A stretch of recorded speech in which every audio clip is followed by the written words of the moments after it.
প্রিয়ার চক্রান্ত থেকে নিজেকে বাঁচিয়ে আবারও ফিরে এলো মিষ্টি। হ্যাঁ বন্ধুরা, আমরা এমনটাই দেখতে চলেছি সিঁদুরের মূল ধারাবাহিকের 351তম পর্বে। তো চলো ভিডিওটি শুরু করা যাক। প্রথমেই বলে রাখি, তোমরা যারা এই চ্যানেলটিতে নতুন হয়ে আছে তারা অবশ্যই কিন্তু চ্যানেলটি সাবস্ক্রাইব করতে ভুলো না। পুলিশ মিষ্টিকে ধরে নিয়ে যেতেই গাড়িতে ওঠানোর পর মিষ্টি সবাইকে বলে এই সমস্ত কিছু অনামিকা করেছে। তখনই দেখে সকলেই হাসছে, আর তখনই একজন বলে ওঠে যে আমরা আসলে নকল পুলিশ, আমরা অনামিকার কথাতেই এই সমস্ত কাজ করেছি। ঠিক তখনই ক্ষিপ্ত হয়ে যায়, আর তখনই পুলিশ দেখতে পায় সামনে চেকপোস্ট বসানো হয়েছে। তাই তখনই বলে ওর মুখটা চেপে ধর, কোনোভাবেই যেন ও কথা বলতে না পারে, কোনো শব্দ যেন না হয়। চেকপোস্টের কাছে আসতেই পুলিশ তখন জিজ্ঞেস করে কোন থানা থেকে এবং কোনো অপরাধী আছে কিনা। সমস্তটাই অস্বীকার করে ওই পুলিশ, মিথ্যে কথা বানিয়ে বলে দেয়। ঠিক সেই মুহূর্তেই মিস্ত্রি শব্দ করে উঠতেই সেই শব্দ শুনতে পায় ওই পুলিশ। তখনই বলে পেছনে দরজা খুলতে, কিন্তু কোনোভাবে ওই দরজা খুলবে না ওই নকল পুলিশরা।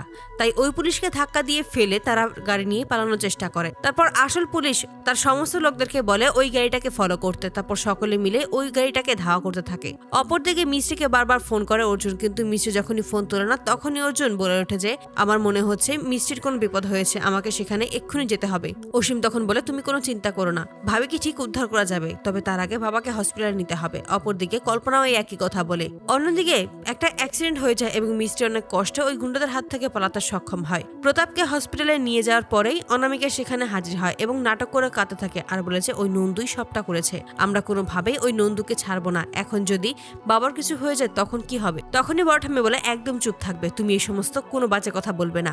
আজকে যদি তোমার জায়গায় মিষ্টি হতো তাহলে ও আমাদের সবাইকে বোঝাতো, সবাইকে শান্ত করার চেষ্টা করতো, তোমার মতো এভাবে কথা বলতো না। তখনই অনামিকার কাছে ফোন আসে এবং জানতে পারে মিষ্টি পালিয়েছে। তখন অনামিকা স্পষ্ট জানিয়ে দেয় যদি মিষ্টি এখানে চলে আসে তাহলে তোমাদের সবাইকে আমি শেষ করে ফেলবো। তারপরে দেখা যায় মিষ্টি ছুটে চলে আসে হসপিটালে এবং অর্জুনের মুখোমুখি হতেই অর্জুন ক্ষিপ্ত হয়ে নন্দুকে গুলি করে। ঠিক তখনই প্রিয়া সেখানে আসার বলে যে এটা আপনি কি করেছেন অর্জুন ভাইয়া? তখনই বলে আমি যেটা করেছি একদম ঠিক করেছি, এখন আমি মিষ্টিকে ফোন করব।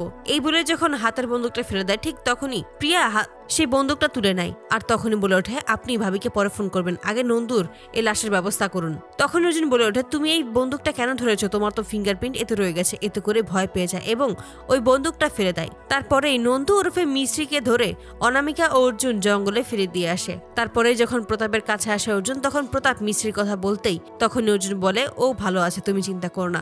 বড় ঠাম্মিও তখন বলে যে তাহলে ও কোথায়, এখনো কেন আসে না? তখনই চুপ করে থাকে। অপরদিকে প্রিয়া মনে মনে বলে মিষ্টি আর কোনো দিনও এখানে ফিরে আসবে না, আমার পথের কাটা শেষ হয়ে গেছে, ওকে এতক্ষণে নিশ্চয়ই জঙ্গলি জানোয়াররা ছিঁড়ে খেয়ে ফেলেছে। আর অর্জুন তুমি নিজেও জানো না, তুমি নিজের অজান্তেই নিজের ভালোবাসা নিজের ফ্যামিলির মানুষটাকে হারিয়ে ফেলেছো, নিজের ইচ্ছে করেই ওকে গুলি করে মেরে ফেলেছো।